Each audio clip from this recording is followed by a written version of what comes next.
Hello everyone, আমি মৌ। কেমন আছো সবাই? আশা করছি খুব ভালো আছো। তো আজকে সকাল সকাল চলে যাচ্ছি মেধাসমণি আশ্রমে। তো সকালের নাস্তা ছিল নুডলস। তো মেকআপের অর্ধেকে এসে নুডলসগুলো খেয়ে নিলাম, খেয়ে তারপর ফুললি রেডি হলাম। তো আজকে সারাদিন ব্লগের সাথে থেকেও সবাই। তো গাইজ, সবাই রেডি হয়ে বসে আছি গাড়ির জন্য। গাড়ির এখনও কোনো দেখা নেই। তো দেখা যাক গাড়ি কয়টা বাজে আসে। ইতিমধ্যে এখানে 9:46। তো ওখানে যেতে যেতে একটু সময় লাগবে। আর আজকে আমরা যাচ্ছি হচ্ছে মেধসমণির আশ্রমে। ওখানে দিদির মানুষ আছে ওর মেয়ের জন্য।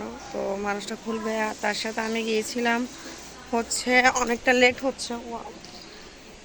লেট হচ্ছে বলতে সে বিয়ের আগে করে গিয়েছিলাম, বিয়ের পর থেকে আর যাওয়া হয়নি। তো বিয়ের পরে প্রথম যাচ্ছি।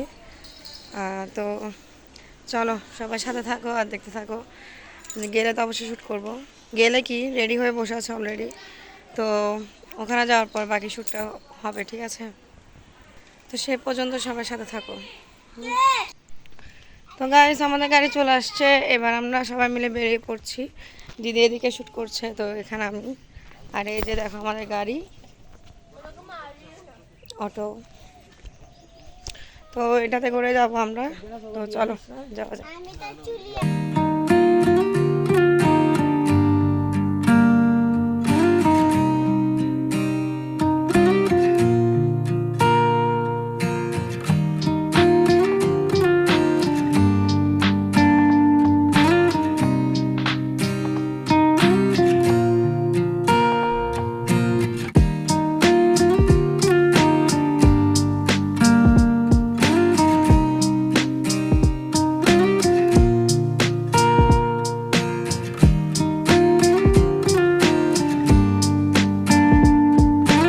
তো আমরা পৌঁছে গিয়েছি।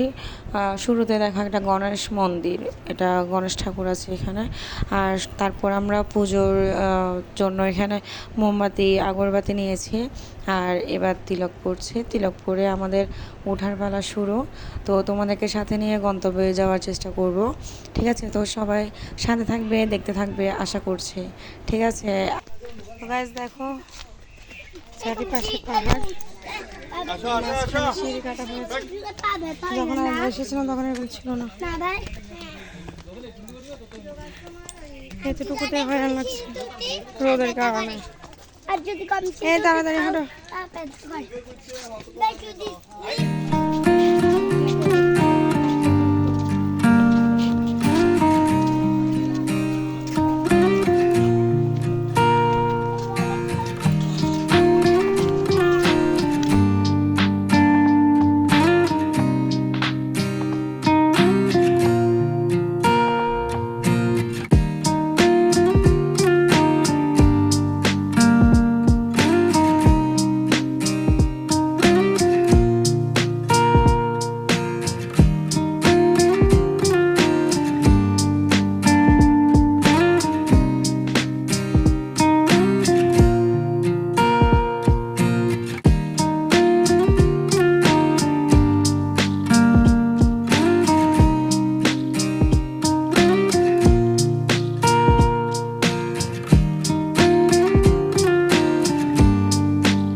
এখানে দিদি পুজোর থালাগুলো সাজিয়ে দিচ্ছিল আমাদেরগুলো, আর আমরা ঘর থেকে সব ফলমূল নিয়ে এসেছিলাম পুজো দেওয়ার জন্য। মা সব কিছু গুছিয়ে দিয়েছিল। তো এখন এসে দিদি দুই ভাগে দিচ্ছে, একটা আমার দিদি মেয়ের নামে দিচ্ছি পুজো, ওর যেহেতু মানুষে আছে। তো আর গিয়েছি যখন আমার মেয়ের নামে একটা পুজো দিয়ে দিয়েছি। তো আর এখানে দেখো যারা পুজো দেয় তো তারা তো গোটা গোটা ফল দিয়ে যায়, আর ওখানে যে দুজন লোক দেখছো ওরা এগুলোকে পুজোর ডালাতে সাজিয়ে দেয়, ঠিক আছে।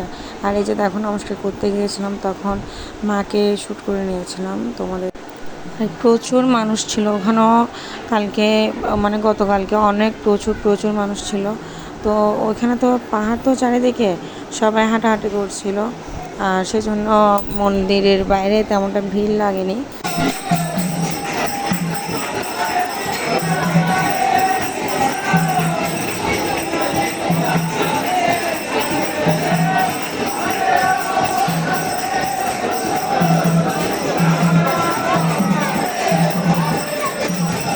তো আমরা পুজোগুলো দিয়ে কিছুক্ষণ কীর্তন দেখে তারপরে পেছন দিকে চলে গিয়েছিলাম। ওখানে দেখছি একটা মার গাছ ছিল, তো মার গাছের ওখানে বাতি জ্বালালাম। তারপর বাতি জ্বালিয়ে এবার আমাদের গন্তব্য শুরু, মানে ওখানে অনেকগুলো মন্দির আছে পাহাড়ে। তো যারা গিয়েছো তারা তো অবশ্যই জানো, আর যারা যাওনি অবশ্যই একবার গিয়ে ভিজিট করে আসো, কারণ এটা আমাদের একটা তীর্থস্থান। তো হিন্দুদের অবশ্যই এটাতে যাওয়া উচিত বলে আমি মনে করি।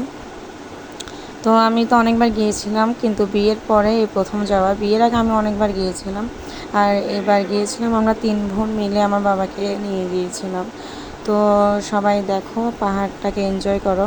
আর ওখানে কিছু দূর যাওয়ার পরই কিন্তু মন্দির পড়ছে, তো তোমাদের জন্য আমি ওগুলো শ্যুট করে রেখেছি। তো সবাই আমার সাথে সাথে দর্শন করো।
গাইস আমরা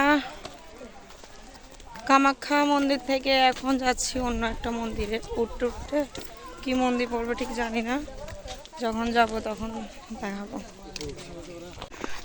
তো গাইস দেখো একদম ওই যে উপরে দেখা যাচ্ছে, ওই যে আমরা এখন ওখানে যাবো।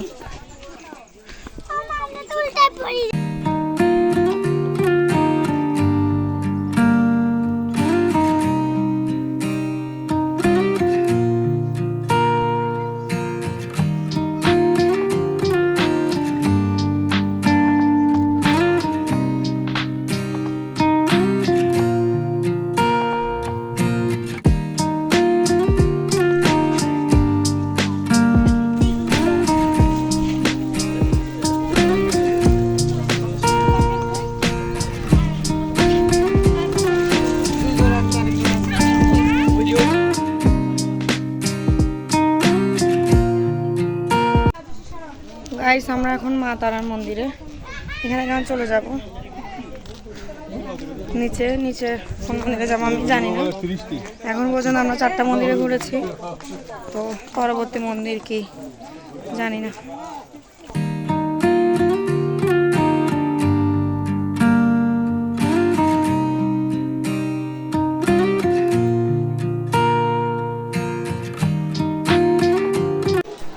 তো গাইস আমরা এখন রামসীতা মন্দিরে একটু রেস্ট করছি।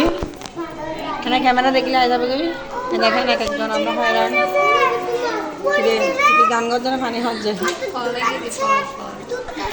পাগলা হয়ে গেছে তো এইখানে আমাদেরকে বাবারা রেখে পুজোর নৈবেদ্যগুলো আনতে গিয়েছিল। নৈবেদ্য আনার পর আবার দিদির সাথে গেল, কারণ হচ্ছে আমাদের একজনের জন্য টিকিট কেটেছিল, মানে একজনের জন্য নিয়ে ওটা সবাই মিলে প্রসাদ ভাগ করে খাবো, যেহেতু ঘরে রান্নাবান্না হচ্ছে। তো এখানেই খেতাম, কিন্তু অতটা সময় নেই আমাদের কাছে, তো সেজন্য এখানে বসেছিলাম। তারপর হচ্ছে এক বক্স নিয়েছিল জনপদে 100 টাকা করে। তো আমরা ওই এক বক্স নিয়ে এবার যাওয়ার জন্য রওনা দিলাম। তো এবার যাওয়ার পালা ঘরে। তো আর কথা বলার কোনো শক্তি নেই, কারণ তো বুঝতেই পারছো অনেকটা পথ হেঁটেছি গরমের মধ্যে।